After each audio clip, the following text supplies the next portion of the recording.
各位法師、各位同學，請坐。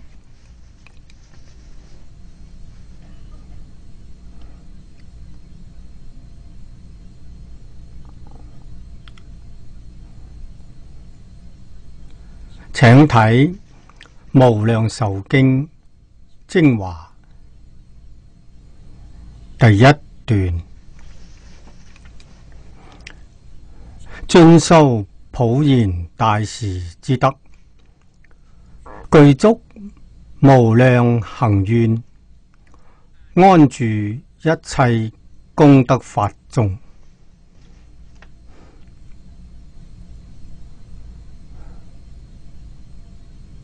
普賢行願就係無量行願嘅總綱領。華嚴經上同我哋講咗10種，稱之為普賢菩薩10大願王。過去祖師大德同我哋講，菩薩唔修普賢行，就唔能夠完成佛道。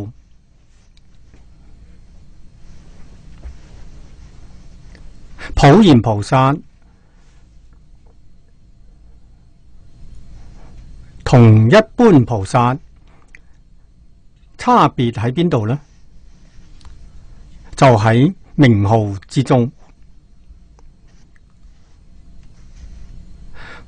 菩薩心量大，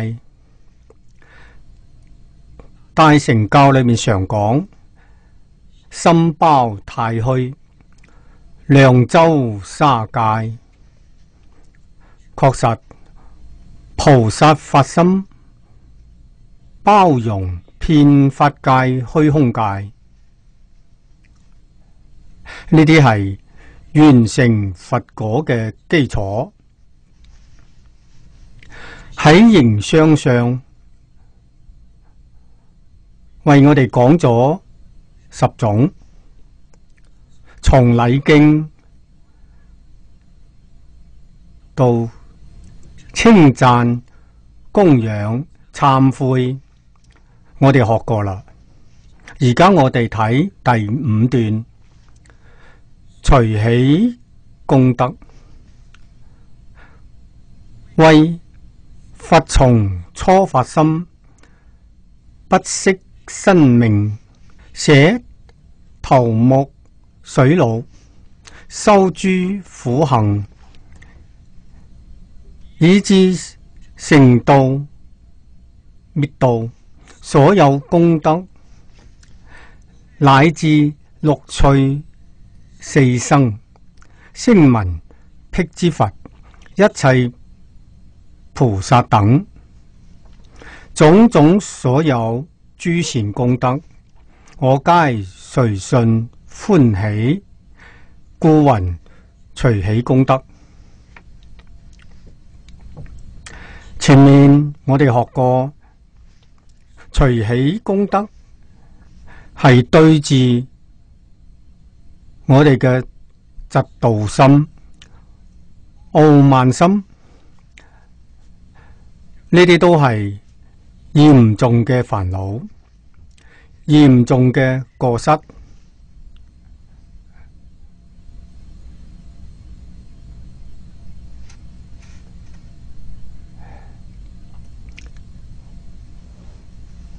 喺修學過程當中，確實係一件大事。10大願王日日念啦，早晚課冇話唔念佢嘅，但係呢個嫉妒障礙好難避免。人哋修得好，我哋睇到啦，能唔能夠承受？人哋做得好，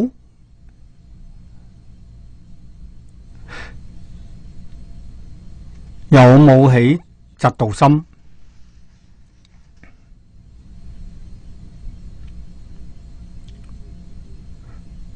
我呢，學佛59年啦，真正睇到隨喜嘅唔多，睇到嫉妒障礙嘅太多太多啦。所以佛法點解衰落？佛法點解冇人才？我諗唔係冇人才，人才出唔到頭啦。啱啱出嚟就俾人糟蹋咗啦。呢啲係真事啊！如果要從果報上嚟講，咁就太可怕啦。嫉妒障礙係滅佛法，滅佛法果報，各位都知道喺阿鼻地獄啦。佛喺經度講得好清楚，但係我哋讀眾疏忽咗啊，講演呢亦疏忽咗。冇認真細心去思維觀察，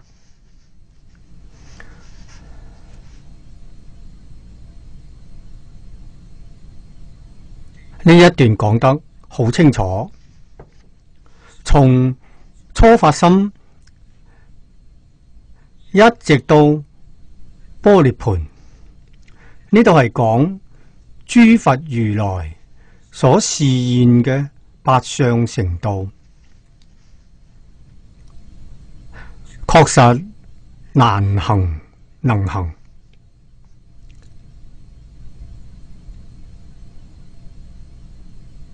難修佢能修啊！真正發心學佛嘅弟子，無論係在家出家，一定要知道隨喜功德同菩薩修學嘅功德、教化眾生嘅功德冇差別啦。佢哋發心修行難，得嘅功德唔容易。我哋隨喜容易啦，但係隨喜所得嘅功德同佢係平等嘅。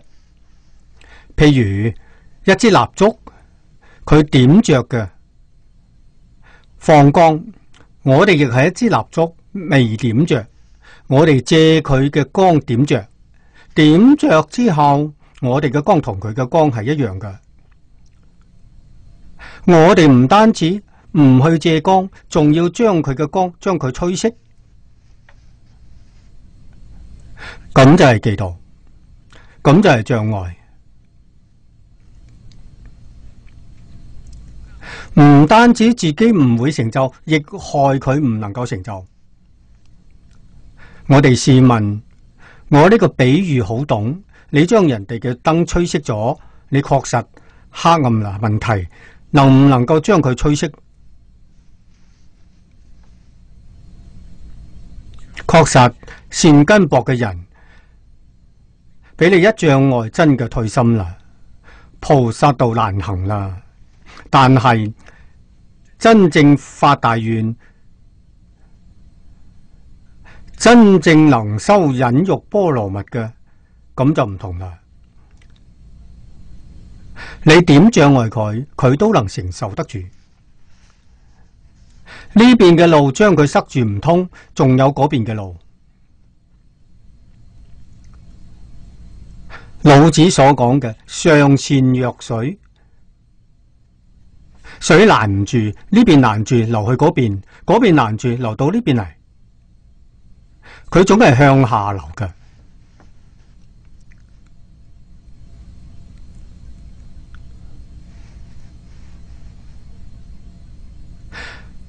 我哋明白呢種道理，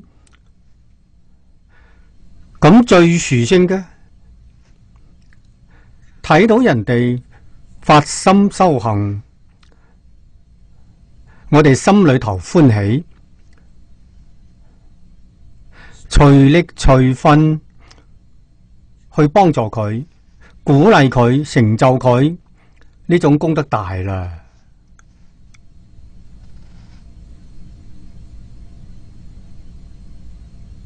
同佢修行嘅功德相同㗎，我哋點解唔做呢？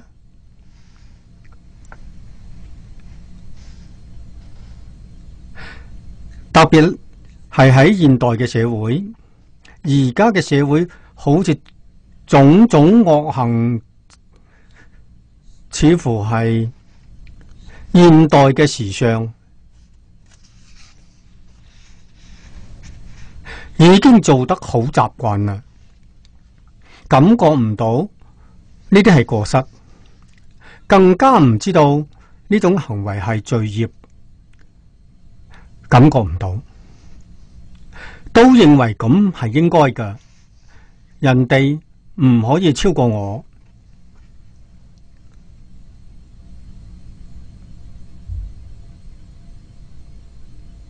同古時候嘅教育確實唔同。古時候只要係個讀書人，甚至唔讀書嘅人都知道，雖然唔係佛學嘅名詞，叫隨喜功德，唔係咁嘅名詞，但係實際上佢都做到啦。中國古時候，你睇做官嘅着嘅禮服，戴嘅嗰頂帽，嗰頂帽就係表法嘅。而家我哋睇唔到啦，但係我哋喺舞台上睇到，喺戲台上睇到，嗰頂帽叫進言冠。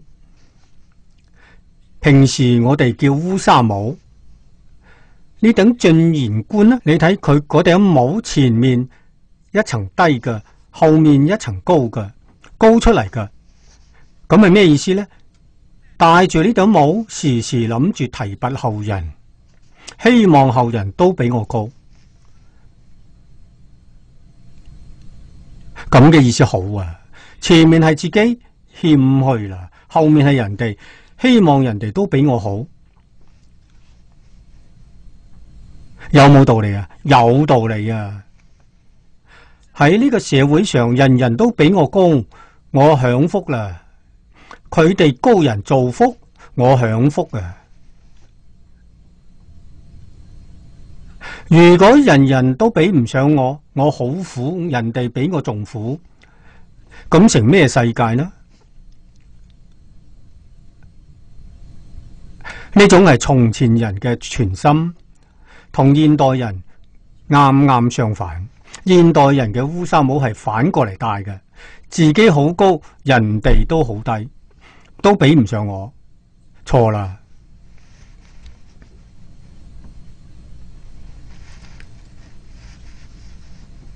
所以隨喜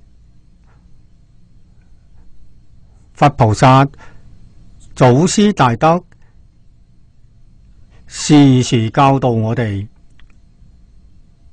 隨喜唔單止要有呢個心，而且要有行為，咁就係向佢學習。佢係我嘅好榜樣啦，認真努力向佢學習。佢比我好，我要敬重佢，要推崇佢。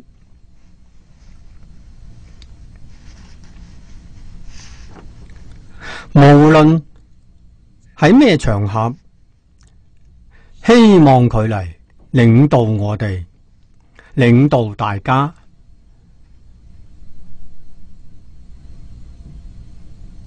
咁先係真正嘅隨喜。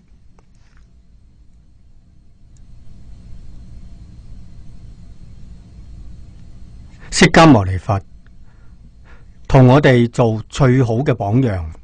呢度講嘅幾句話，完全係從佛身上講嘅。佛能夠捨棄皇位，出家啦。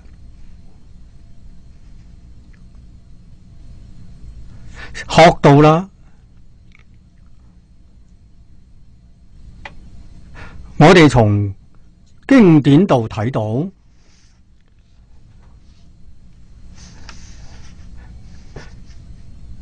釋迦牟尼19歲離開屋企出去參學，以後就冇再返去啦。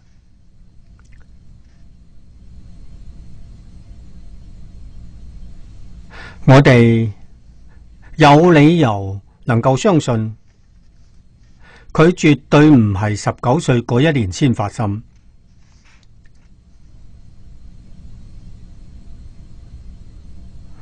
孔子同我哋講，佢老人家15歲發心嘅，有志於學，發心求學嘅。30而立就係15年，佢成就啦。而立係成就啦。40而不惑，境界10年10年向上提升。50知天命，60耳順，70歲隨心所欲不逾矩。呢度係夫子講佢自己，你睇真係示現俾我哋嘅所謂活到老學到老，一生唔懈怠。釋迦如來亦係咁樣，我哋相信佢好年輕嘅時候就發心，就有好好嘅基礎。19歲嘅時候出去參學，我哋知道喺佢嗰個時代，喺成個地球上，宗教學術最發達嘅地區就係印度。佢出現喺印度，印度係宗教嘅國家，係哲學嘅國家。呢兩樣嘢，我哋從而家嘅經典度讀到，就好似方東美先生所講嘅，係哲學嘅最高峰。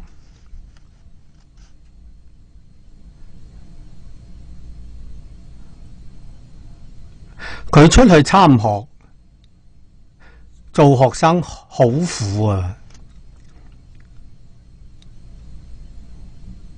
過苦行僧嘅生活，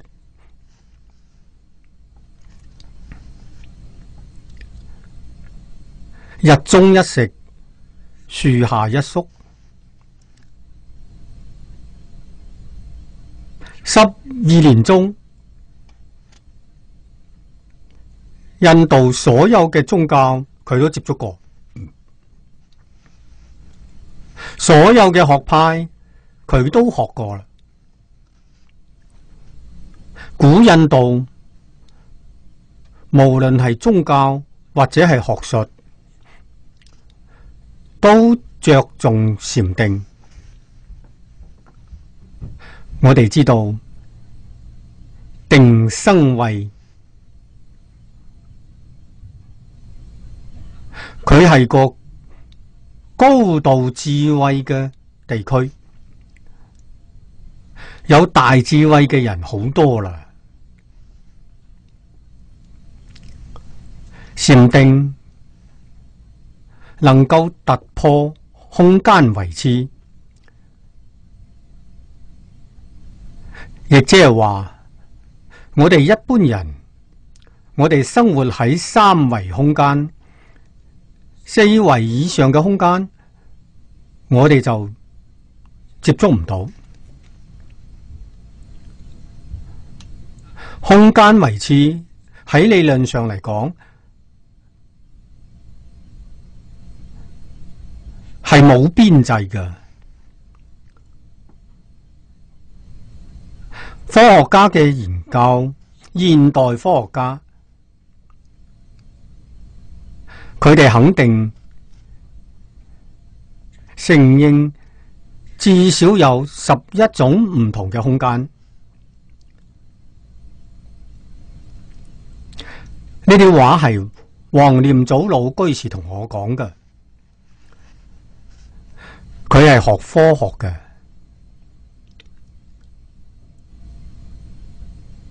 喺四禪八定裏面，四禪八定係古婆羅門所修嘅，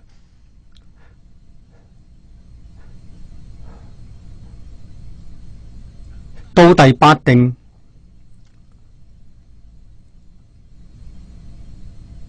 佢能夠突破無色界天嘅維次。佢能夠睇到六道最上面嘅非想非非想處天，能夠睇到最下面嘅阿鼻地獄，六道裏面嘅狀況，佢清楚啦，佢明白啦。呢六道嘅範圍幾大呢？就係佛經上講嘅3000大千世界。用我哋而家嘅話嚟講，10億個恒河系，10億啊！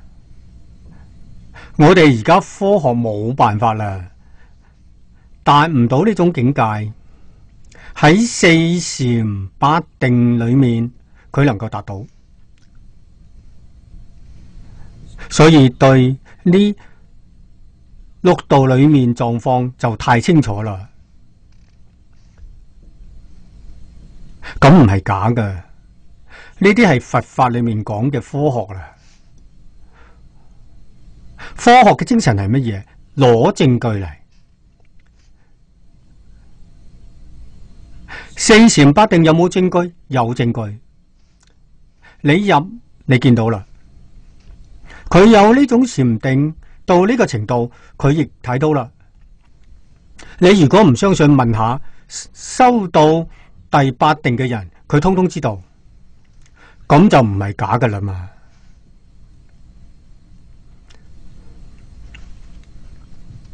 所以佢唔使用儀器嚟觀察，佢用定功，用清淨心。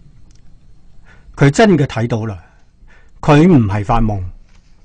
定中嘅境界喺佛法叫現量境界，同我哋所現前所睇到嘅、所聽到嘅，我哋相信，我親眼睇見嘅定中係現量境界，同發夢唔同。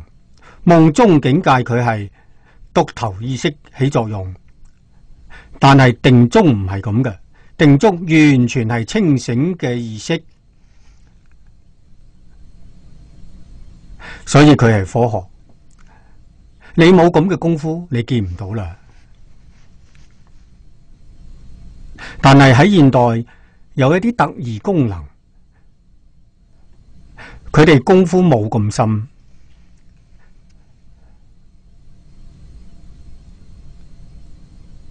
特異功能通常講有兩種，一種係與生俱來嘅，佢生落嚟佢就有，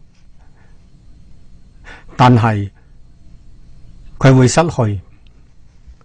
我曾經見過喺美國洛杉磯，從中國有10幾個有特異功能，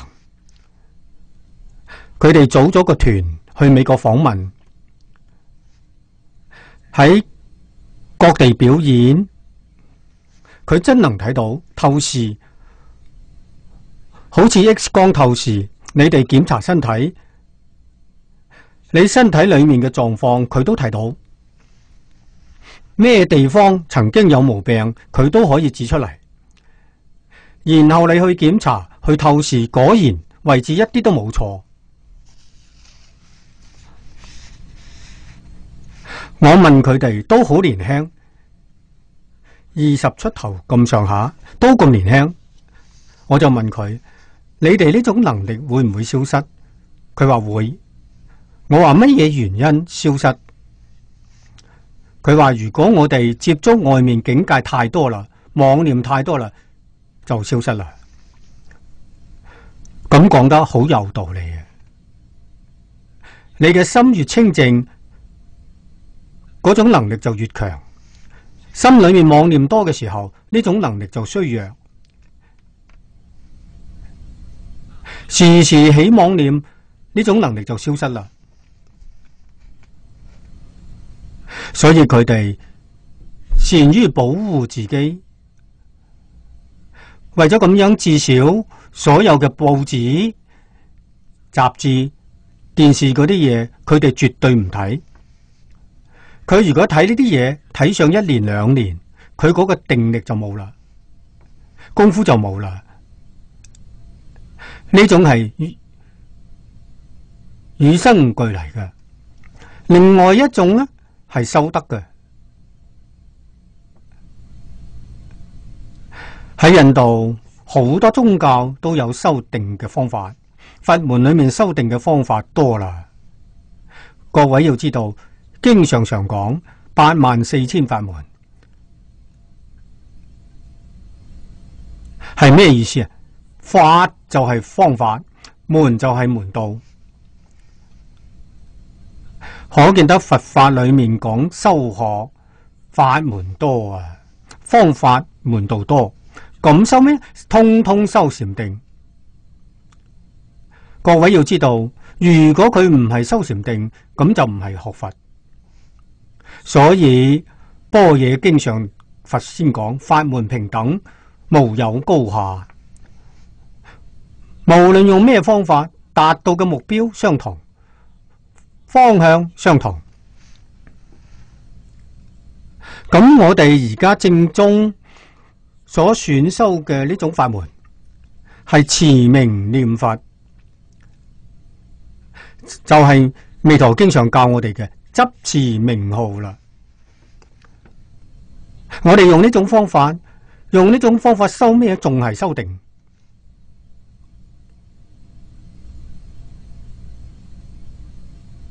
就用呢種方法念佛，念到一心不亂。佢有3個等級，第一個等級叫功夫成片，係指咩呢？初級嘅一心不亂，程度好淺，算係一心，就係你能夠將你嘅心態控制住啦。煩惱未斷，貪嗔癡仲有，但係你有呢一句佛號，將佢控制住。眼見色，耳聞聲，起貪心，呢一句阿彌陀佛，心收翻嚟啦。從貪心收翻嚟，用呢種方法啦。睇到唔順眼嘅，唔合自己意思嘅，嗔恚心生出嚟啦。睇到人哋有好處，嫉妒心生出嚟啦。點好呢？快啲拉翻嚟，阿彌陀佛，咁叫念佛啦。念佛係乜嘢？將你嗰啲煩惱通通念走晒，只有一念阿彌陀佛。你只保存呢一念，呢一念唔係就係一心啦咩？煩惱未斷，時時用呢一句佛號將佢伏住、壓住，石頭壓草，壓住，咁叫功夫成片。你真能壓得住，就能往生。所以正宗嘅殊勝冇第二樣嘢，就殊勝喺呢度啦。你只要將煩惱壓住、控制住，你就能生淨土。臨命終時，佛就嚟接引你。臨終時，你真嘅睇到佛嚟接引你。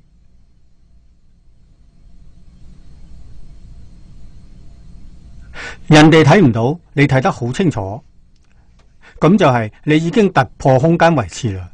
人哋睇唔到，你睇到，你睇到係真嘅，唔係假嘅，咁就顯示唔同空間維持。呢種事情好容易證明。你睇，我哋喺醫院度睇到嗰個病人就快走啦。病人常講，我睇到某人喺門口，佢喺嗰度所講嘅都係過去佢認識嘅熟人，或者家親眷屬，佢睇到啦，我哋睇唔到。佢真係睇到，佢唔係亂講。喺嗰個時候，你睇佢亦突破空間維持，呢啲唔係假嘅。仲有睇到無常大鬼，我哋中國人講白無常、黑無常，有冇？有。早年我初學佛嘅時候，榮民總醫院嘅醫生、護士同我講嘅。佢話睇到無常鬼喺呢間病房嘅門口，咁裏面嘅病人唔會超過3日，佢就走啦。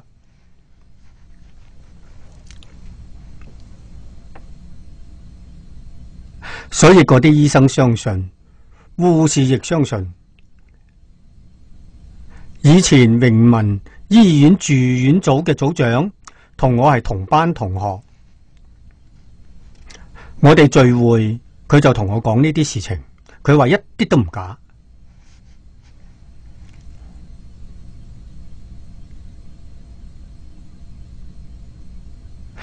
咁修行人注意修乜嘢？就係將煩惱習氣降伏住，惡念要降伏住，善念亦要降伏住。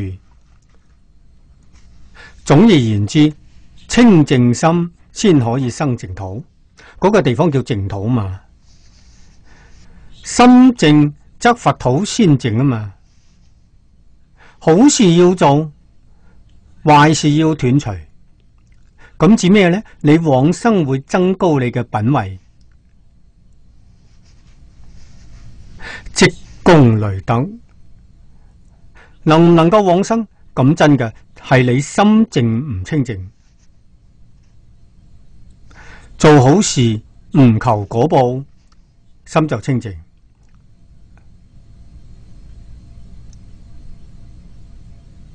壞事絕對唔做，唔做。呢啲係佛教我哋嘅總原則，持戒念佛。呢一句必須要記住嘅。84000法門，邊一個法門都要持戒。戒係佛嘅根本。戒係乜嘢？弟子規就係戒啦。十善業就係戒啦，根本戒啦。而家我哋一般人講學戒、三歸五戒、十戒、菩薩戒都做唔到，連三歸五戒都做唔到，十善業亦做唔到。咩原因呢？佢哋底下仲有基礎。喺佛經典裏面，佛講得好好。佢話佛子就係佛弟子，若不先修小乘，後學大乘，非佛弟子。咁佛唔承認嘅。求學要按照次序嚟，讀書先入小學，再入中學，再上大學。佛教化眾生亦係用咁嘅方法。唔可以跳級。而家我哋修學跳級啦，所以佢冇成就，學一世都冇可能成就。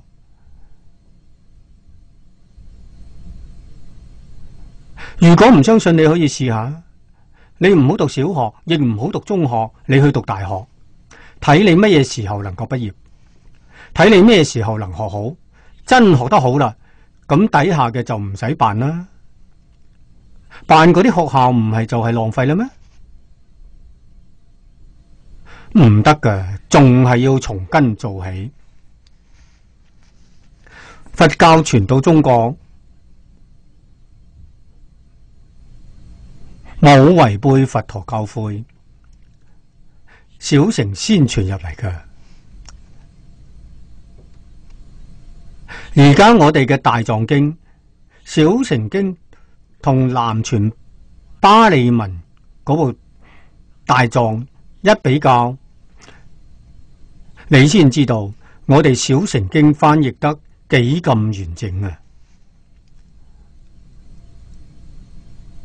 我未曾做過呢種功夫，係張家大師同我講㗎。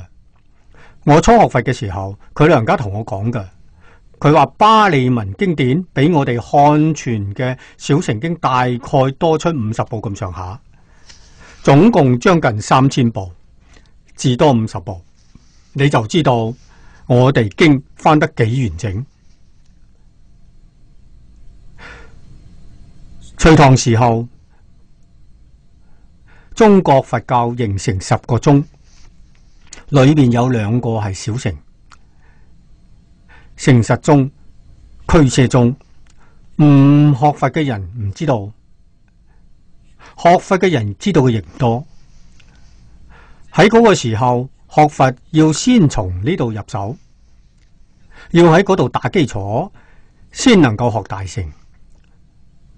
但係我哋中國嗰啲祖師大德，唐朝中葉以後就唔學小乘。出家在家都唔學啦，咁點好呢？用儒用道嚟代替儒家嘅四書五經，道家嘅老子莊子，用佢哋嚟代替，確實儒同道嘅基礎比小乘講實在話有過之而無不及。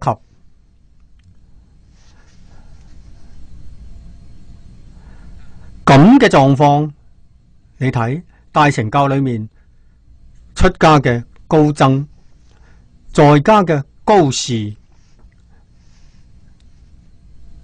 世世代代都有人。民國初年仲有人，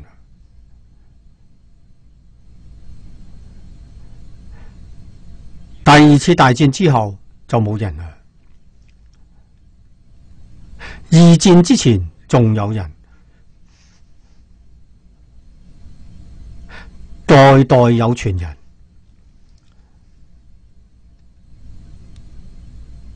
呢種就係中國佛法嘅特色。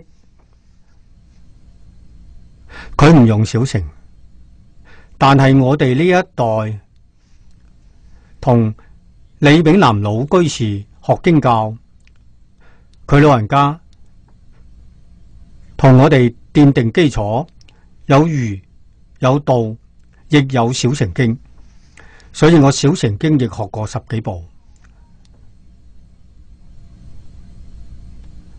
我第一部學嘅阿難問事佛吉空經就係小乘經，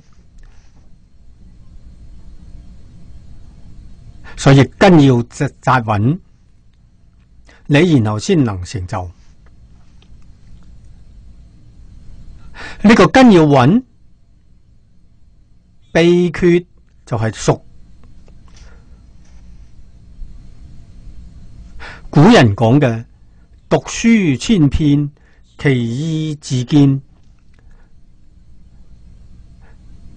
呢句話係真理啊！而家亦有人會講，但係佢唔懂裏面嘅意思，咁係事實真相。熟，所以我哋中國有一句話講，熟能生巧。你熟透啦，咁點樣生巧呢？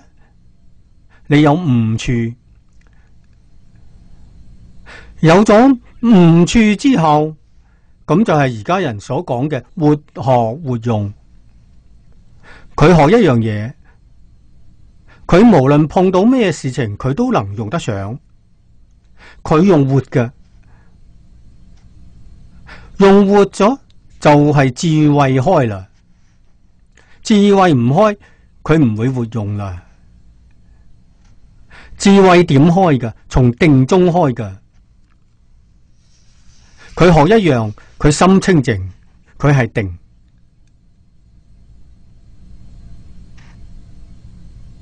咁而家嘅人唔相信，而家人學乜嘢呢？要講學多聞，乜嘢都要學，學得好多，冇一樣學得精，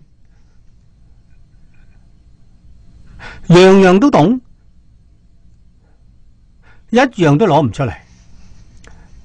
呢種係現代人過失。佛學院亦行呢條路，呢個問題就好嚴重啦。老祖宗嘅方法唔係咁樣嘅，老祖宗教人就係一門深入，長時熏修。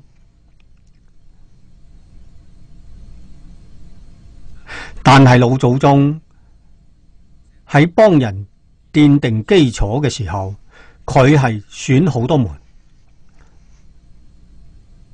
嗰種好多門呢，佢嘅方法係一個方法，一個方向，一個目標，係咩呢？背誦。中國人搞咁嘅嘢啦。你話由細6、7歲返學，每日就係背書，冇講解嘅，日日叫你背，亦即係話你嘅父母、你嘅老師，佢哋同你喺度策劃，你呢一生當中邊啲嘢需要記住嘅，通通喺呢個年紀當中，12歲之前全部將佢背過。將來長大啦，你無論喺生活或者係學術上引經據典，唔使查參考書。點解呢？你全部都記住啦。而且中國古人實在講，亦非常講究科學。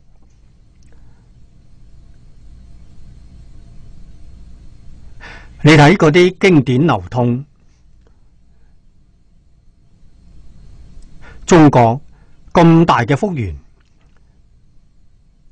人口咁多，每一個地方刻嘅書都要遵守一個規矩，就係每一頁10行。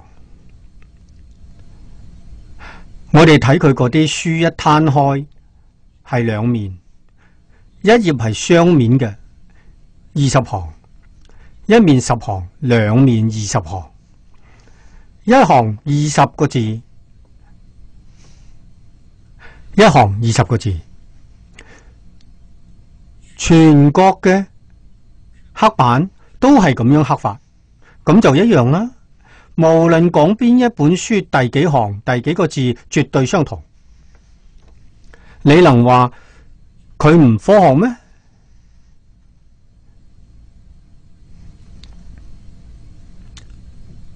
所以小學就係背誦，日日叫你背，老師就係督促你背。呢個背誦亦係因人根性唔同，進度唔一樣。你睇一個老師，一個講堂，學生好多，各人念各人嘅。同樣一本書，進度唔相同。呢個人聰明，佢每日可以念20行；嗰個人差啲，每日念10行。最差嘅呢？最差嘅念3行、5行。咩標準啊？10次，你念10次能背落嚟，咁叫標準。所以有人聰明人呢，佢念10行，呢種係普通嘅，係中等嘅標準。通常呢種程度，10行係200個字，一行20個字，10行200個字啦，念10次就識背。咁你每日就背10行。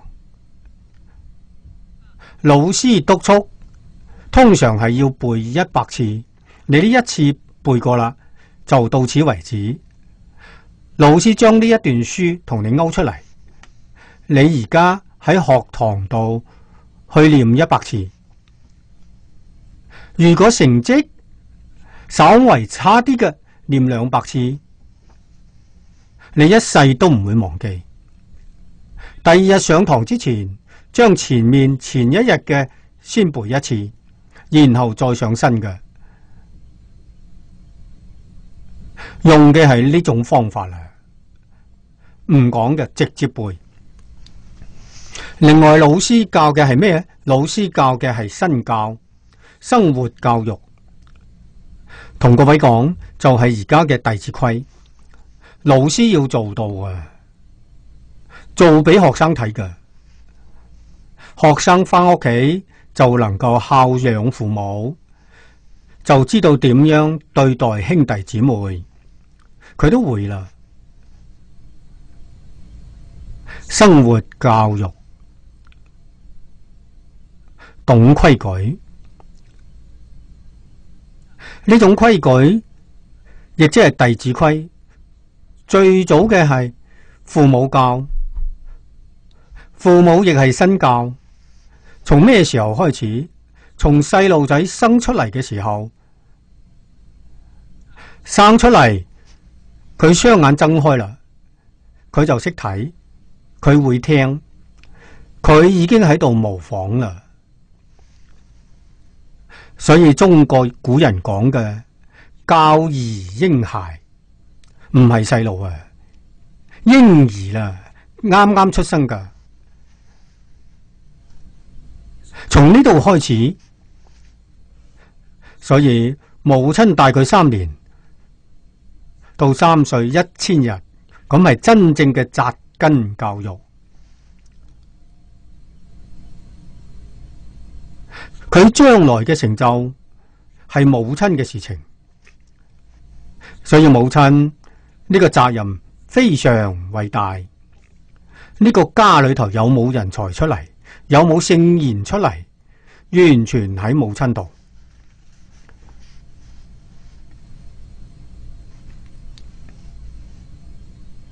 5、6歲聰明嘅係5、6歲就返學啦。返學嘅時候，老師跟住教，德行教育係咁教出嚟嘅。老師喺教學生背書嘅時候，偶然佢係附帶嘅，將點解要孝順父母，點解要尊重長輩，會好簡單咁講俾學生聽。多數講孝弟忠信嗰啲古仔，小朋友喜歡聽古仔，循循善誘。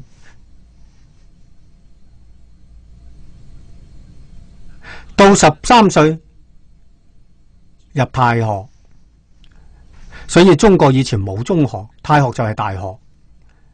入太學係點嘅呢？係研究討論，老師要講解，書都會背啦。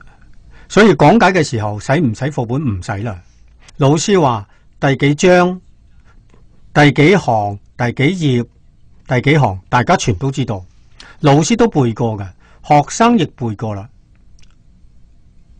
所以從前讀書快樂，讀書樂嘅，唔似而家。而家讀書讀得好辛苦，非常辛苦，就係基礎冇咗。以前有非常好嘅基礎，讀書樂，所以太學嘅老師時時會帶住學生去旅行。講到咩地方，到嗰個地方去睇下，印象就深刻啦。一個老師帶住10幾20個學生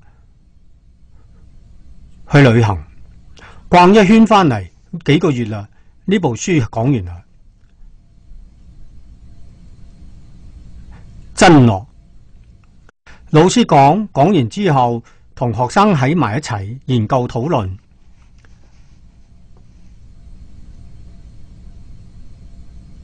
呢種教學嘅方式，亦只有中國有，外國冇啦。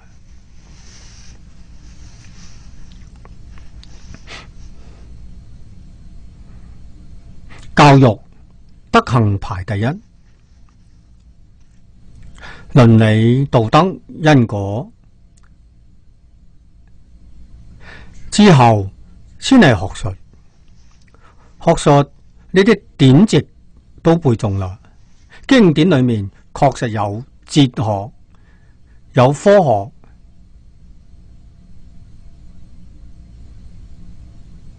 咁係少數根性利嘅，對於呢方面有興趣嘅，不斷向上提升。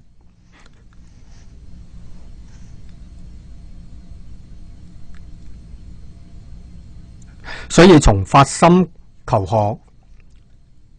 而家揾唔到啦。而家道冇咗，而家學乜嘢呢？而家學技術、技能。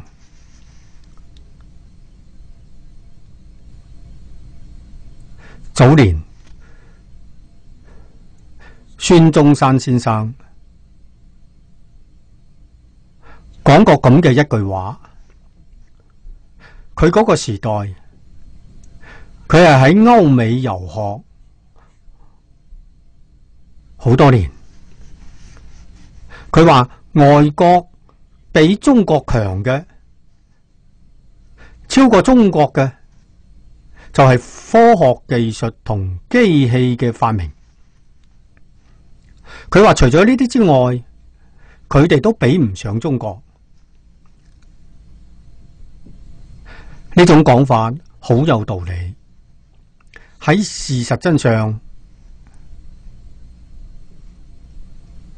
中國人要學外國人學咩呢？學佢哋嘅機器，學佢哋嘅科學技術，其他嘅外國人要向中國學，互補啦。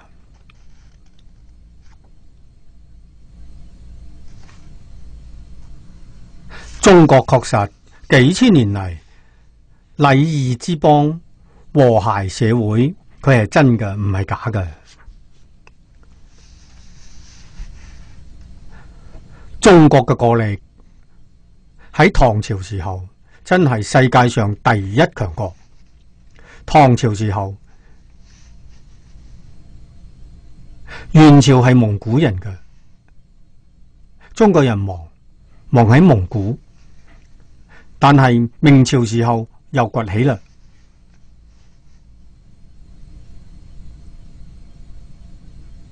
喺呢個地方講起鄭和，大家都印象好深。鄭和下西洋，馬六甲係佢必經之地，所以你到嗰個地方去睇鄭和廟好多。嗰個時候佢帶嘅艦隊，而家叫海軍，世界第一啦，冇任何一個國家能夠超過中國龐大嘅艦隊，2萬幾人，所到嘅地方冇侵略人哋，冇佔領人哋嘅土地，和平訪問，邀請佢哋嗰啲國王大臣到中國嚟觀光旅遊，再將佢哋送返去，建立出非常友好嘅關係。點解呢？中國人教育產生作用，倫理道德嘅教育，所謂王道唔係霸道。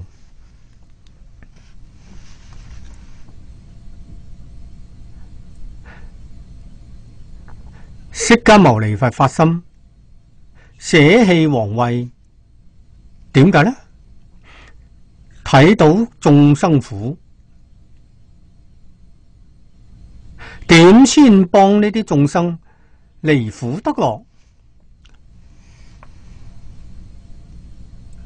佢就咁嘅一個念頭，佢冇其他嘅念頭。學成之後，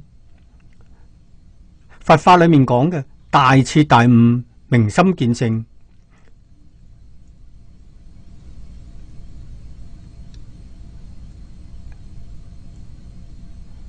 只有一個願望，實踐佢嘅本願，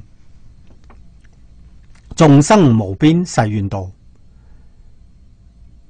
嗰個道嘅意思，用而家嘅話嚟講，就係協助、幫助。點樣幫助呢啲眾生？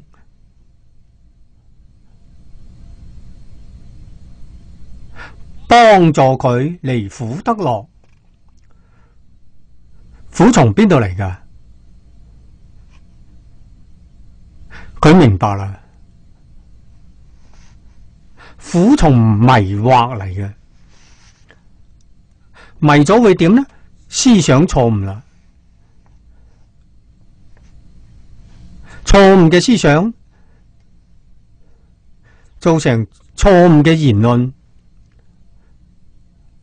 錯誤嘅行為，苦難就嚟啦。樂從邊度嚟㗎？樂從正確嘅思想、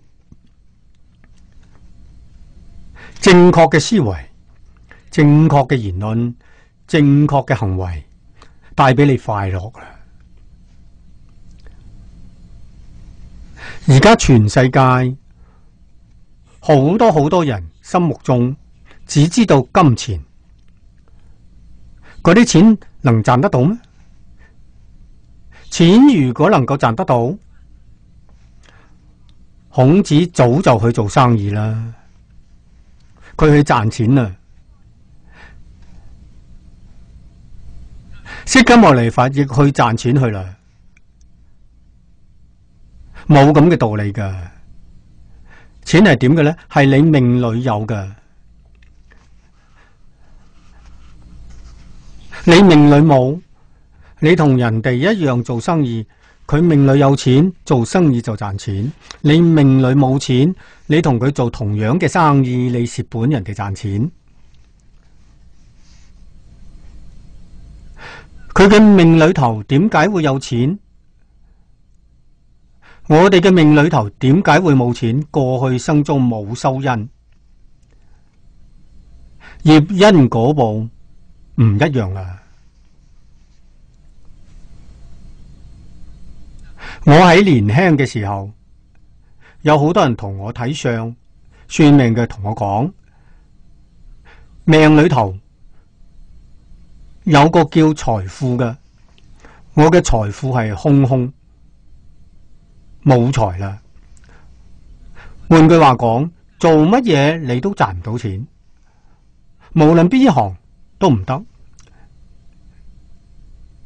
而且又短命。壽命只有45歲，我相信。點解呢？嗰個時候我讀了凡四訓，阮了凡先生嗰啲毛病過失，我通通都有。佢佢嘅優點我冇，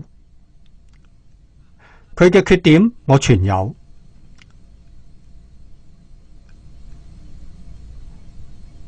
我知道命運，我相信。所以學佛之後，我嘅老師教我，張家大師教我修布施，咁亦即係睇清楚睇明白啦。命裏冇財，修財布施；命裏智慧係有一啲啊唔夠，修法布施；壽命短，教我修無畏布施。無畏布施嗰部係健康長壽，法布施係聰明智慧，財布施係能夠有財富。老師教我，佛事門中有求必應，有啲時候求嘅時候唔應嘅時候，唔係經典唔靈，唔係佛菩薩嘅話錯咗，你有障礙，你嘅障礙叫業障啊。所以前面講嘅懺悔業障，業障懺除之後，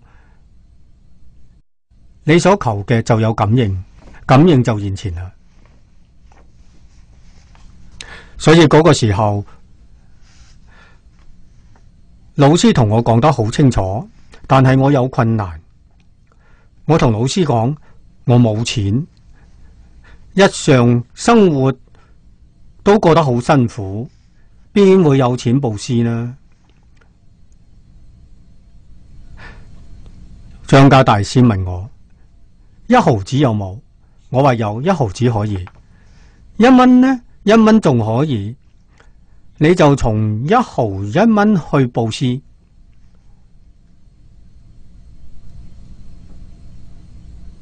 我咁先完全明白啦。時時存咗布施嘅心，有咁嘅機會呢，你就全心全力去做。唔好認為呢件事情好細，微不足道。你嗰個心唔細，你布施嘅功德係從你心裏面發展嘅。你係真情心，你全部財產就咁多啦，全部都布施咗，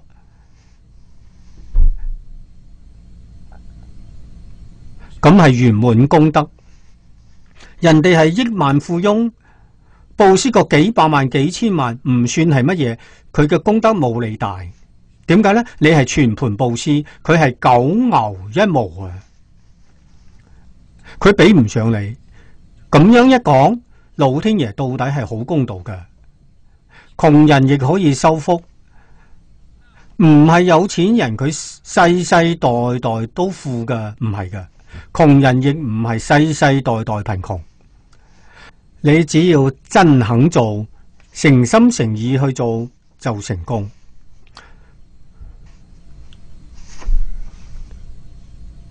嗰個時候，我哋先明白做生意係要賺錢嘅。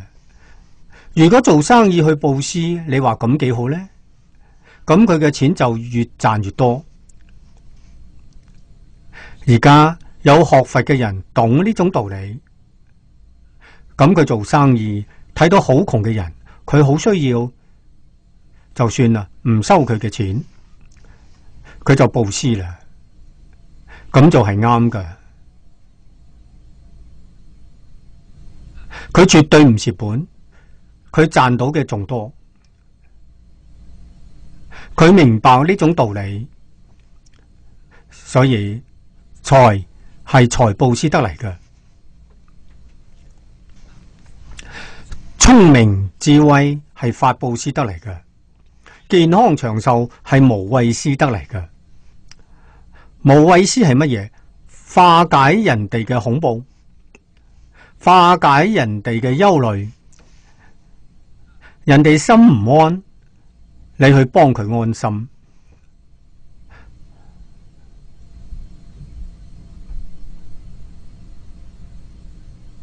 老師舉個好簡單嘅例子，而家呢條路上現代嘅夜晚電燈照得通明，同日頭差唔多。古時候唔行噶，夜晚冇路燈，行路要揸個燈籠仔。如果支蠟燭被風吹熄咗，就黑啦。所以有人就唔敢行夜路，膽小怕鬼，佢會怕你陪佢送佢一程，咁叫無畏布施。有人陪住佢就唔怕啦，呢種叫無畏布施。所以到處都可以做好事，機會好多啦，唔好錯過啊！歡喜幫人哋嘅忙，咁先係得到真正嘅福報，真實嘅福報。所以要懂得受，懂得幫助人哋，懂得成就人哋。原來成就人哋先係真正成就自己。處處替自己想，真正係處處喺度害自己，就錯啦。所以佛，你睇佢捨棄皇位，佢點解捨棄？就係念念為苦難眾生，幫助苦難眾生破迷開悟，咁就係教學。所以佢連國王都唔做啦，做咩呢？做老師。各位要知道，釋迦牟尼佛嘅身份係職業老師。佢從30歲，亦係30而立，就開始教學，教咗成世，79歲過世嘅，教學49年，冇一日空過。佢上堂教學唔拘形式，一個人都教，2個人亦教，隨時隨地唔講嘢嘅時候，佢身體一切言談舉止都喺度教，身教，以身作則。有人向佢請教，佢就開口講學。確確實實，佢係名副其實做到言傳身教。所以我哋從呢個意思去觀察，佢一日都冇休息過，亦冇放假假期，教咗成世。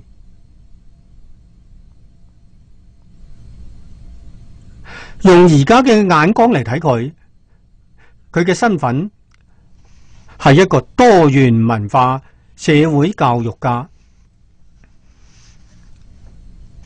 咁佢嘅行義，你睇佢嘅一生，佢係多元文化社會教育嘅義務工作者，佢唔收人學費。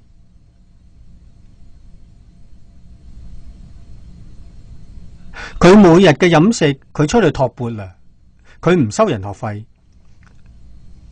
托缽嘅時候，亦唔係白白接受人供養嘅，人哋供養佢一缽飯，佢同人哋講經教學，咁仲係教學，教佢冇問題嘅時候祝福佢，有問題嘅時候幫佢解決問題。所以話係佢接受一缽飯，咁係財供養，佢回報嘅係法供養，唔係白食㗎。呢啲都係我哋要學習嘅，我哋要隨喜嘅。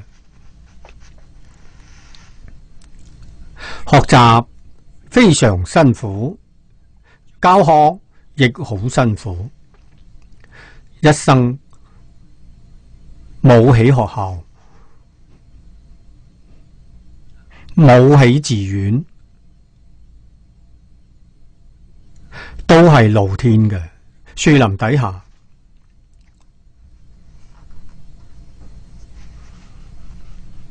點解呢？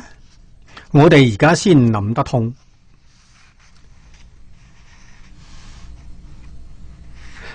世間人貪嗔癡慢唔容易斷，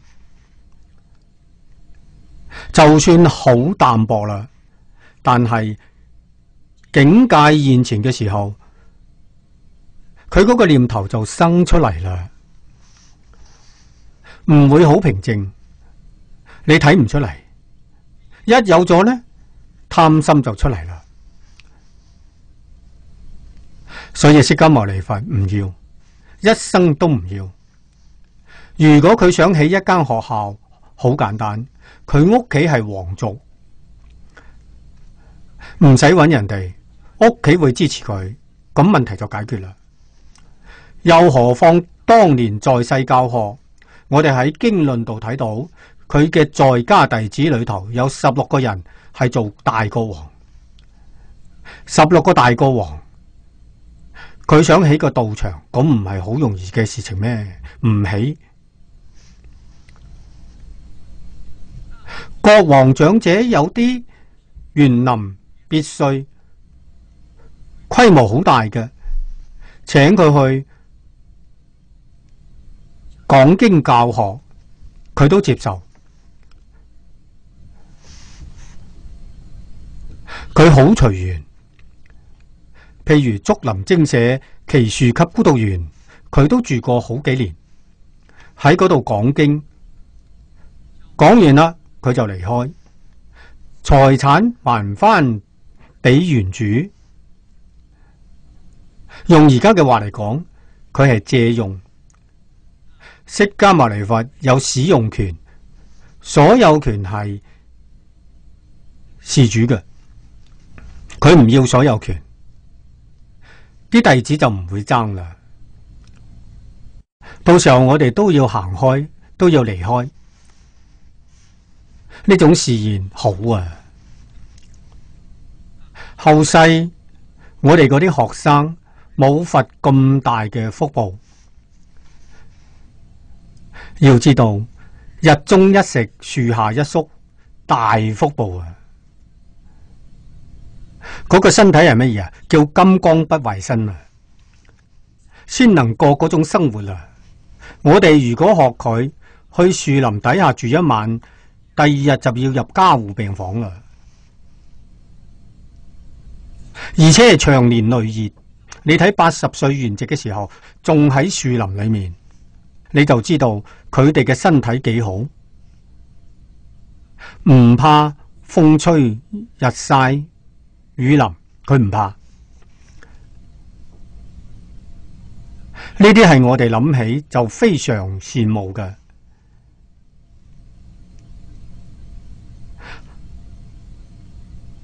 刻苦耐勞，要向釋迦牟尼佛學習嗰種勤學，教唔厭，學唔倦，真係偉大啦！唔疲唔厭，日日喺度教學，日日喺度學習，做出榜樣嚟俾我哋睇。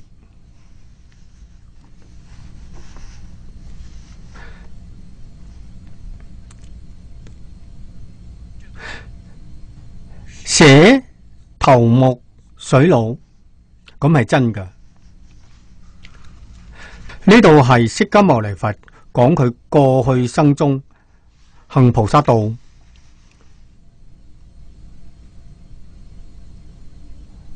我哋而家睇到佢呢種行義，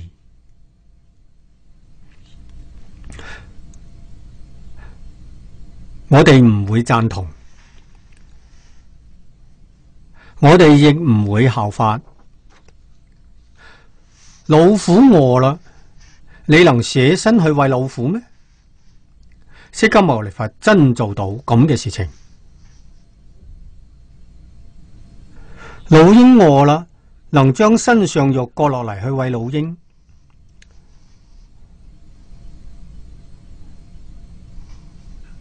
我哋而家如果咁樣學佛，人哋話呢種係邪教，點可以學呢？唔可以，呢啲地方唔可以學。實際上呢種係功夫啦，咁係真成就啊！捨己為人，捨到呢種程度，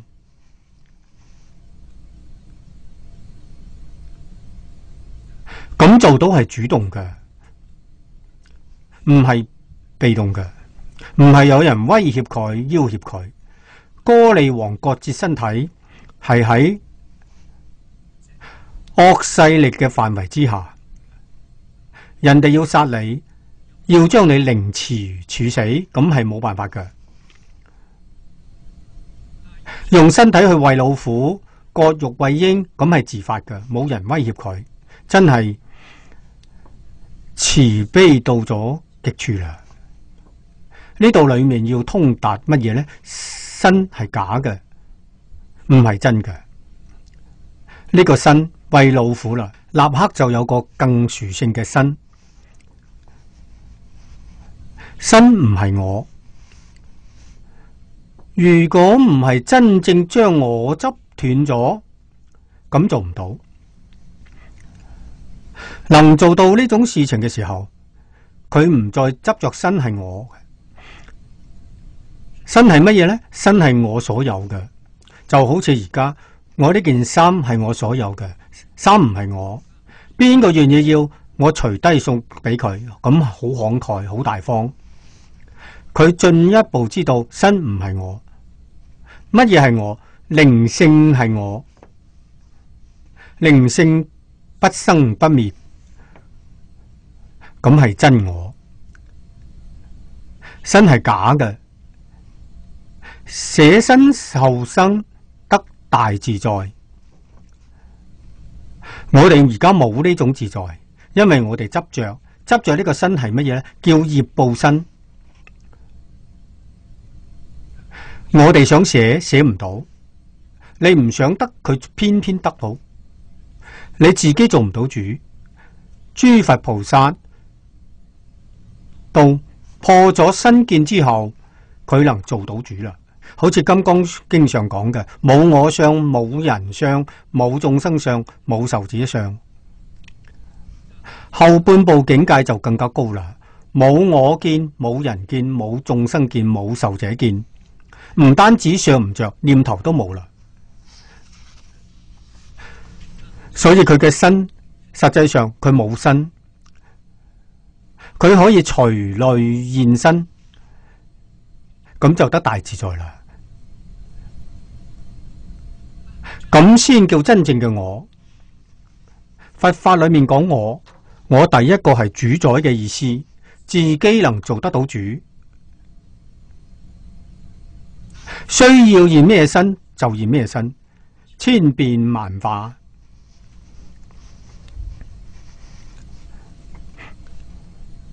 呢幾日我哋同一啲宗教朋友喺埋一齊傾偈，傾到宗教裏頭所奉事嘅神。每個宗教都相信佢哋係真神，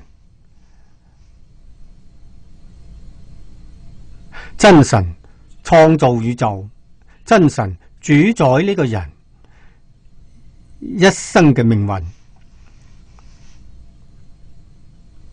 每一個宗教真神都係咁樣講法，咁呢個世界係唔係咁多真神大家合作嚟起嘅呢？如果唔係合作嘅，咁一個真神，其他嘅都係假神咯。咁到底邊個係真嘅？呢個問題嚴重啦。神主宰我哋嘅命運，邊一個神主宰？係咪所有神共同主宰呢？咁就有問題啦。所以我哋喺學習嘅過程中，有一啲誤處，應該係真神只有一個。所有宗教裏面崇敬嘅神都係呢個真神嘅化身，咁就搞掂啦。都係真神嘅化身，我哋大家都承認真神有圓滿嘅智慧，真神有大神通，可以變化，咁問題就解決啦。所有宗教實在講都係嗰個神，宗教之間就唔應該歧視，宗教要平等對待，和睦相處。點解呢？一個神。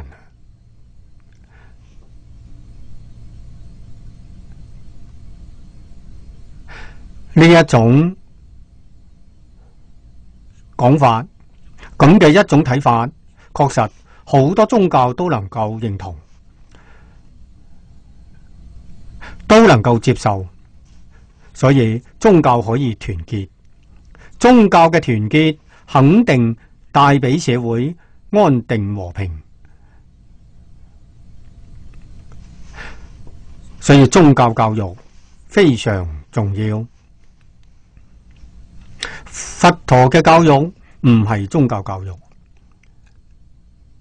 因為喺佛法裏面佢冇立一個神，主宰神冇。佛嘅意思係印度話，翻成中文嘅意思係智慧覺悟。佢嘅意思係呢個人有圓滿嘅智慧，有圓滿嘅覺悟，就稱佢做佛。好似中國人講嘅聖人，呢個意思好接近。中國人稱聖人，印度人稱佛陀，所以佢唔係神。所以佛經上先講，一切眾生本來是佛。咁真神只有一個，唔可以講話一切眾生都係真神，呢句話就講唔通啦。所以咁係宗教裏頭講嘅，所以佛陀、菩薩、阿羅漢相當於而家學校裏面講嘅學位，最高嘅學位。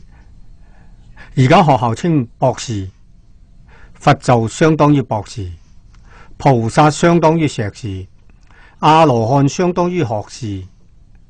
佢哋係三個唔同嘅學位名稱。咁我哋學佛呢，呢三個學位通通會經歷。你肯定先得到阿羅漢，然後再提升為菩薩，最後達到佛陀。你讀書喺學校求學，學位係咁攞法，佛法嘅學位亦係咁樣攞嘅，所以佢係學位名稱。但係佛教經典裏面講得好多天神、鬼神，講得好多。宇宙之間有咁嘅事情咩？佢唔係假嘅咩？你契入嗰種境界，你都睇得到，你都能夠學習到。所以佛喺修學嘅過程當中，佢未離開六道，喺六道裏面修行，佢喺修學成就嘅時候，教化眾生，亦未離開六道，邊一度都去啦。喺邊一度現嗰一度嘅身，無處唔現身，無時唔現身。呢度係講我哋懂得隨喜，我哋應該用乜嘢心態睇呢個世界？要用佛陀嘅心態。呢個世界的確係一個生命共同體。佛家冇講呢個世界係神造嘅，但係佢講呢個世界從邊度嚟嘅？係自性變現出嚟嘅。呢個自性，佢唔係物質，亦唔係精神，但係精神嘅現象、物質嘅現象都係從佢變現出嚟嘅。賢首大師從華嚴經裏面總結出宇宙嘅緣起、生命嘅緣起，我從邊度嚟嘅？喺華嚴教義裏頭做咗好詳細嘅說明。我哋而家迷失自性，點樣回頭回歸自性？回歸到自性就係成佛。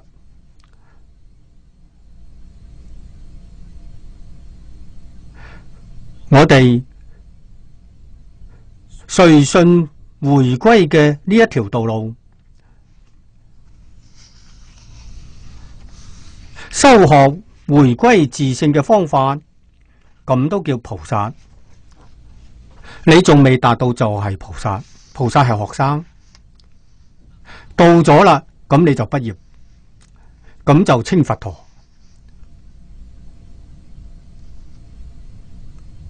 所以菩薩呢個意思好廣泛，只要係學佛嘅都稱菩薩。雖然煩惱習氣好重，一啲功夫都冇。你睇佛門道受咗菩薩戒都叫菩薩。天台大師講得好，呢啲係咩菩薩呢？叫名字菩薩，有名無實。菩薩個名掛上啦，菩薩嘅心、菩薩嘅行冇。如果真嘅發菩提心，修菩薩道，咁你就升咗一級，就唔係名字啦，叫觀行。你真做到，你係觀行位嘅菩薩，佢係菩薩地位最低嘅，佢已經起步啦，行到一定嘅成就，咁就係相似菩薩，好似唔係真嘅，雖然唔係真嘅，好似相似位。所以越往上，從相似位再提升就係真嘅，唔係假嘅。咁講得好好，一個階層一個階層向上提升，通通要隨喜啦。修行喺六道裏面要隨喜，教化亦要隨喜。特別係菩薩喺過程當中。教化就係提升自己，提升自己亦即係幫助教化眾生。你自己提升身教，佛家嘅教育特別重視身教，身教重於言教，以身教為主，以言教為輔助。賓主一定要分清楚。所以佛喺大乘教導上講，修持讀誦為人演說，演係表演，演就係身教，說係言教。所以演在先，表演喺前面。人哋睇到之後有所感動，向你請教，你再加以解說。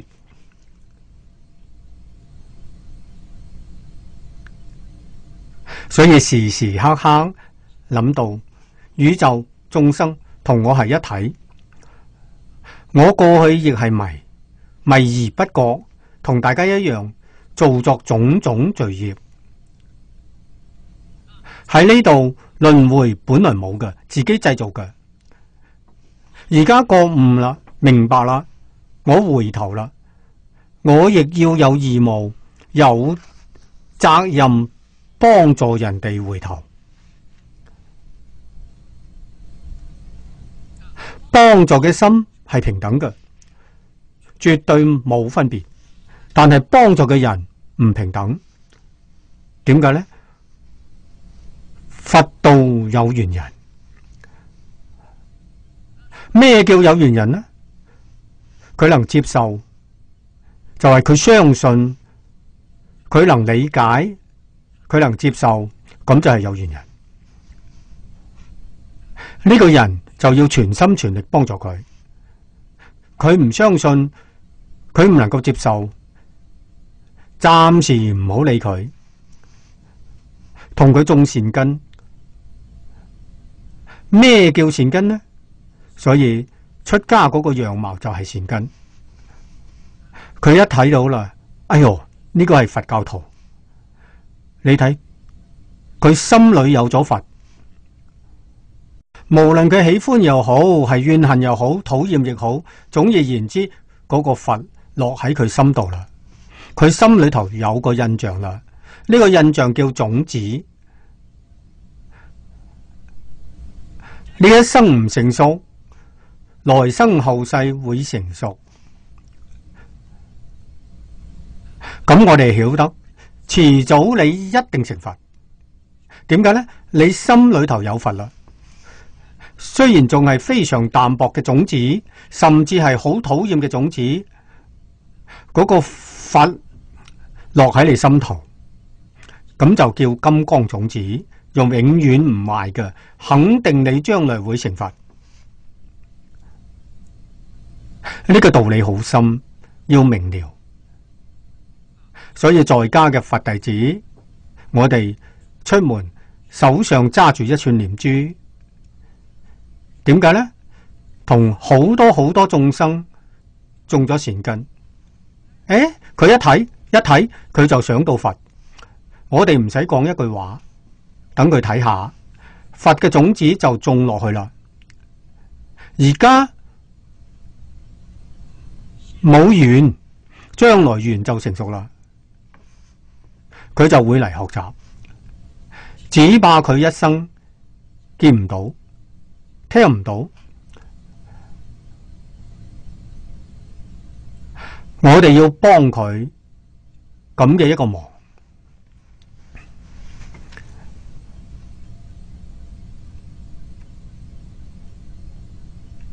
下面呢幾句意思好深，六趣、六道眾生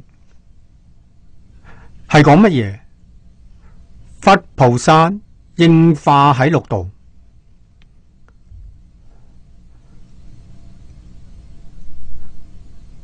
我哋唔知道，我哋唔識佢。有相當定功嘅人，佢先識。呢個人菩薩再嚟㗎，嗰個人係阿羅漢再嚟㗎，佢認識，凡夫唔認識。咁我哋唔認識，我哋知道有件咁嘅事，而且呢件事情唔係假嘅。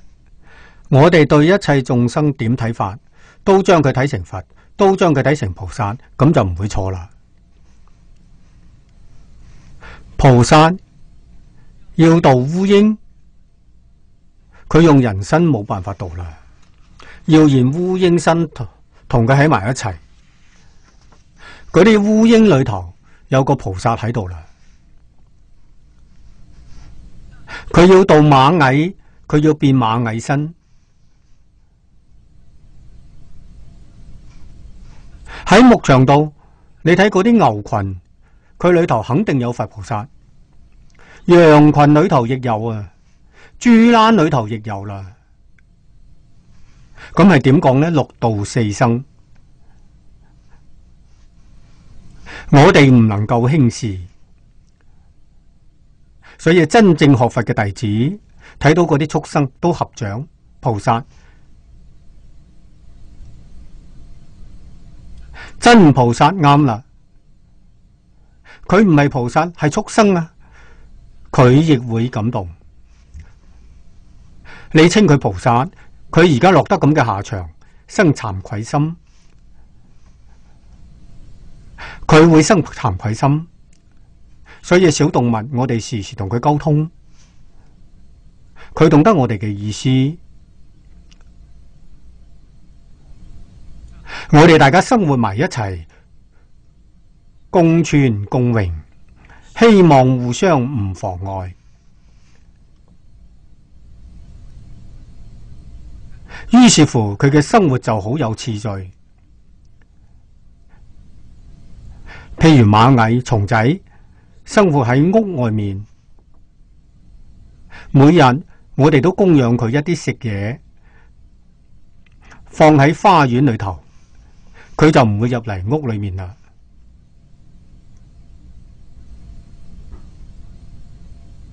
烏蠅、蚊蟲都好聽話嘅，偶然亦有一兩隻走入嚟，佢唔聽話，咁冇所謂，都要善待佢，將佢請出去，唔好將佢打死。要知道佢冇犯死罪，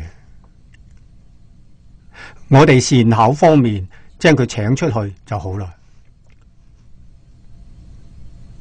培養我哋仁愛嘅心，唔殺生，唔偷盜，唔偷盜就係絕對唔佔人哋啲咁多便宜。經上同我哋講，唔盜得大富。咁人有錢從邊度嚟㗎？冇偷盜嘅心，冇佔人哋着數嘅念頭。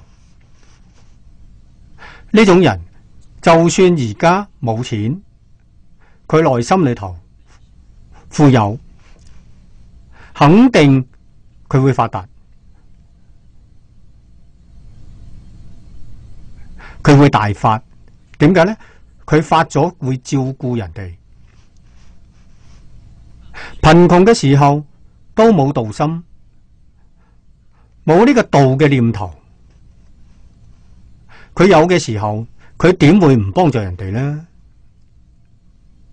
幫助人哋，咁就越幫越多啦。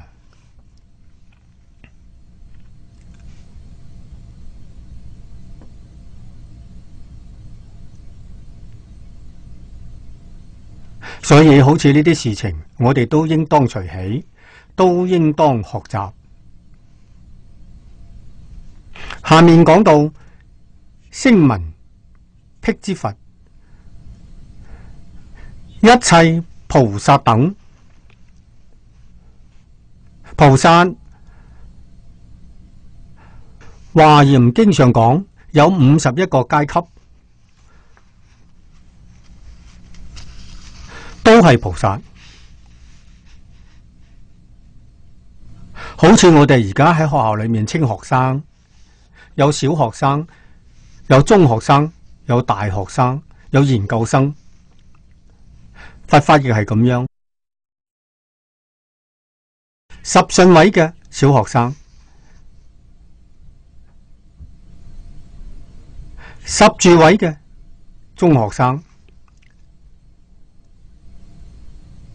，10行位嘅10回向位嘅大學生，10地位嘅係研究生，52個階級，第52咁就圓滿，咁成佛啦，咁唔叫菩薩啦。所以菩薩係51個等級。咁我哋而家第一個等級到咗未？未到。呢一點自己要知道，唔好去冒充。冒充咁我哋就錯啦，我哋就有過失，自己要守本分。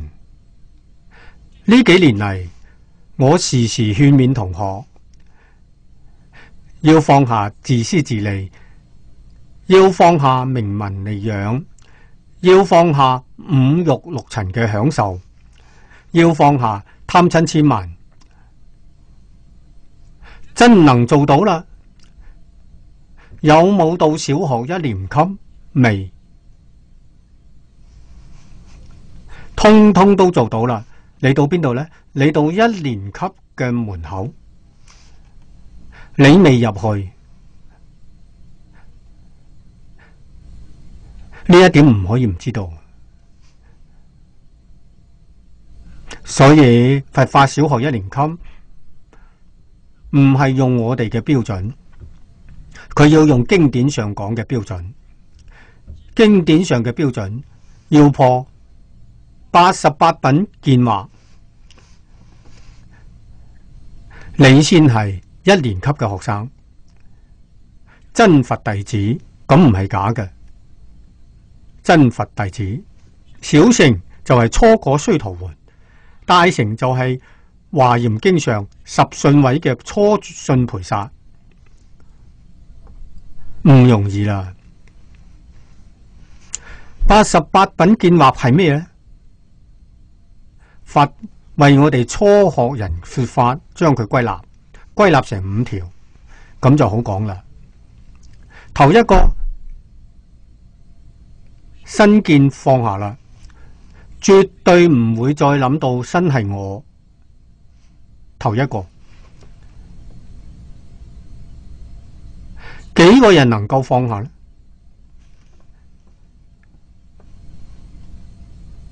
咁就係《金剛經》上所講嘅冇我相、冇人相、冇眾生相、冇壽者相，真嘅能到呢種境界，先係初信。小學一年級，咁係第一個放下身見，第二個放下邊見。邊見用而家嘅話就係對立。我哋同人對立，同事對立，同一切萬物對立。乜嘢對立？我你唔係就對立啦咩？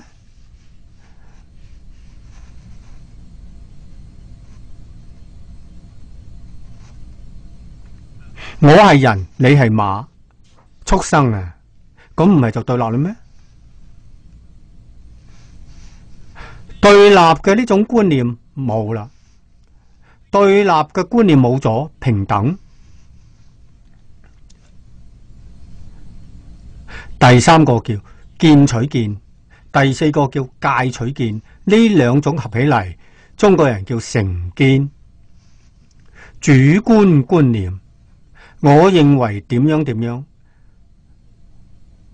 你睇我有我認為點樣點樣，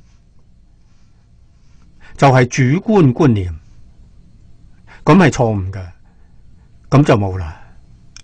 主觀觀念兩種，喺因果上講，因上嘅主觀觀念叫戒取見，果報上嘅主觀觀念叫見取見。呢兩種都冇啦。最後一條就係所有一切錯誤嘅睇法，你都冇咗。咁先係佛教小學一年級，門檻好高，唔容易啦。我哋能行到門口就唔錯啦。所以呢84000法門好難學，點解呢？佢都要從呢條路行，所以正宗諸佛勸我哋學，祖師大德更加帶住我哋學。咩原因呢？唔使斷惑，亦即係話你5種錯誤嘅睇法唔斷，亦能成就。咁就係正宗嘅殊勝。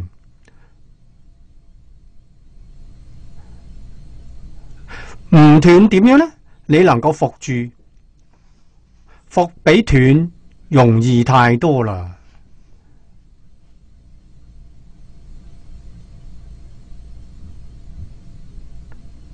我哋用嘅方法就係用一句佛號，用阿彌陀佛呢一句佛號將佢伏住。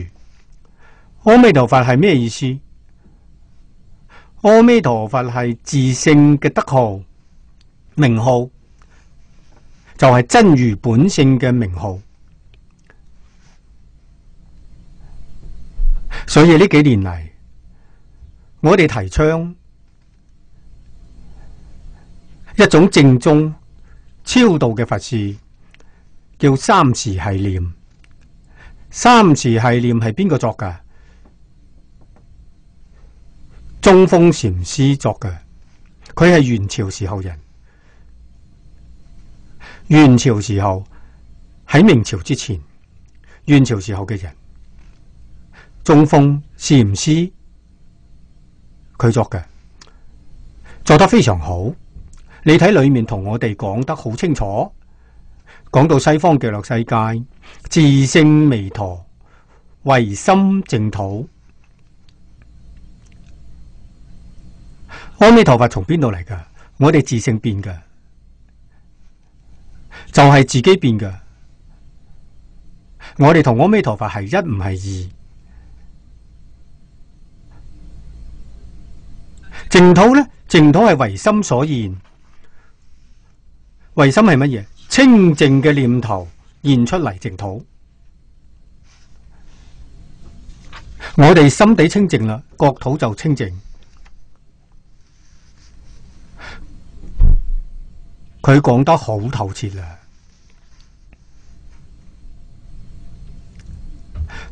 我哋要求生西方極樂世界，只要真正相信，相信乜嘢？相信自己。彌陀係自性彌陀，淨土係我清淨心變嘅淨土。你要相信佢。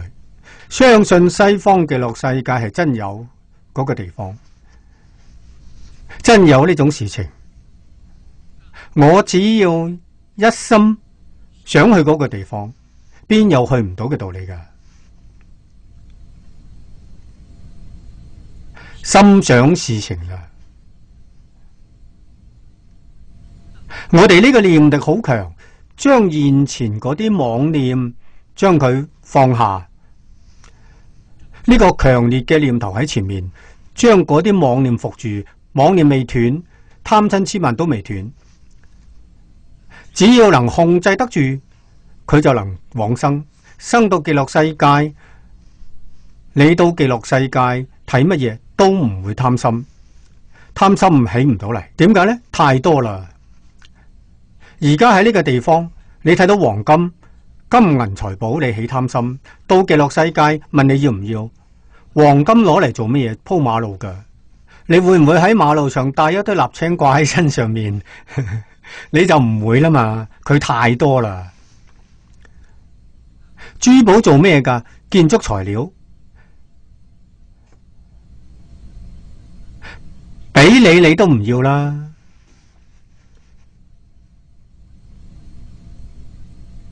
所以嗰個境界就不可思議。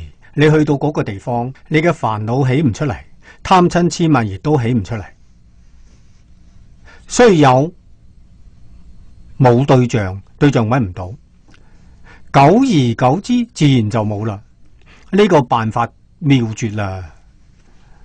呢啲係阿彌陀佛諗出嚟嘅方法，接引嗰啲喺十方六道裏面退唔到嘅呢啲習氣，佢用呢種方法通通帶到極樂世界，完全解決晒，真係妙不可言。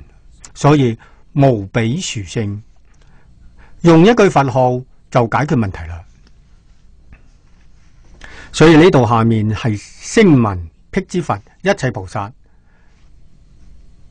佢哋而家雖然未成佛，自行化他，散布喺邊度？散布喺六道裏頭，散布喺四生裏頭。四生係胎卵濕化，胎生，人係胎生，嗰啲哺乳類嘅動物係胎生，卵生，雀鳥係卵生，濕生，好多蟲仔微生物濕生，化生係變化生。所有嘅生物唔出呢四大類，呢四大類裏面都有聲聞，就係阿羅漢，都有辟支佛，都有菩薩喺裏頭。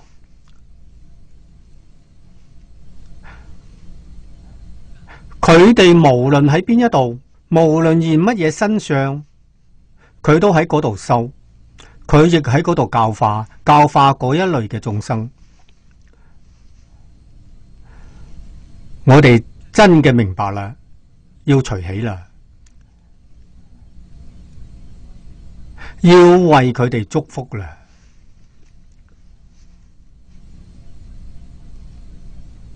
隨喜點個隨喜法呢？我哋遇到蟲仔，我哋亦要合掌稱蟲仔菩薩、蚊蟲菩薩、烏蠅菩薩，我哋都能夠咁樣做，咁就係隨喜嗰啲真正修行人。佢哋係有本事，能現各種唔同嘅身。我哋而家冇呢種本事，冇本事，但係我哋知道有呢種事實，我哋就要隨喜。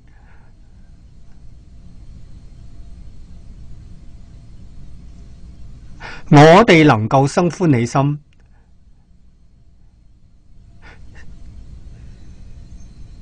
時間耐咗，漸漸咁不知不覺，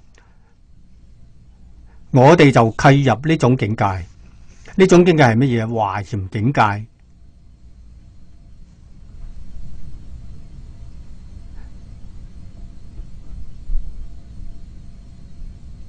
入華嚴境界，我哋將來往生西方極樂世界，品位就高啦。就算唔生實報土，亦絕對生方便土，唔會喺凡聖同居土。所以呢啲係我哋學法喺呢一生當中遇到淨土，又遇到華嚴，遇到華嚴，肯定你喺極樂世界品位上升。道理就喺呢度啦。你對萬事萬物嘅睇法同菩薩一樣，唔單止動物有靈性，植物亦唔例外，連山河大地都有靈性嘅。日本岡本博士做嘅水實驗，呢10幾年當中做得好成功，證明乜嘢呢？礦物有見聞覺知，有受想行識。石頭佢會睇，佢會聽，佢懂得人嘅意思。所以人心善，行為善，大地堅固。地藏經常講嘅堅牢地神，堅固我哋住喺呢個地上，身心安穩，冇災難啊！災難從邊度嚟㗎？心行唔善，我哋有貪嗔癡慢，呢種念頭唔善嘅念頭太強啦，咁樣大地就變鬆，就唔堅牢，鬆散，好容易出毛病，就唔堅牢啦。所以經常同我哋講，貪感得水災，瞋恚感嚟嘅係火災，愚痴係風災，唔平，心底唔平，有怨恨，感得嘅係地震。所以災難從邊度嚟？人心之所感。我哋將唔正當嘅嗰啲念頭通通除咗，勤修戒定慧，熄滅貪嗔癡，災難就冇啦。好，今日時間到啦，我哋就學到呢度。